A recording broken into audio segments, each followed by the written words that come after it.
আসসালামু আলাইকুম। তো প্রচণ্ড গরম পড়েছে। এই গরমে আমি আজকে খুবই হেলদি একটা ড্রিঙ্কসের রেসিপি আপনাদের সাথে শেয়ার করব, আর সেটা হচ্ছে বাঙ্গির শরবত। তো বাঙ্গি কিন্তু আমাদের শরীরের জন্য খুবই উপকারী, খুবই পুষ্টিগুণ সম্পন্ন একটা ফল। তো বাঙ্গিটাকে আমি প্রথমে ছোট ছোট পিস করে কেটে রেখেছি।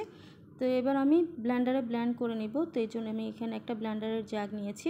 তো এখন এর মধ্যে আমি বাঙ্গিগুলো দিয়ে দিচ্ছি।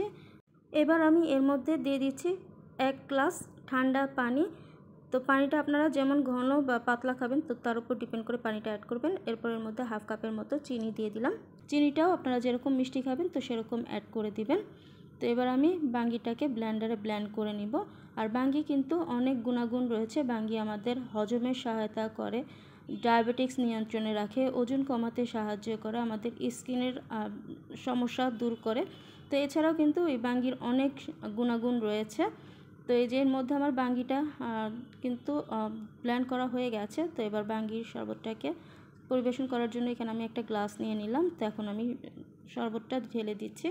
আর বাঙ্গির শরবতটা যদি মনে হয় একটু ঘন হয়ে গেছে তো সেক্ষেত্রে আর একটু পানি দিয়ে একটু পাতলা করে নিতে পারেন।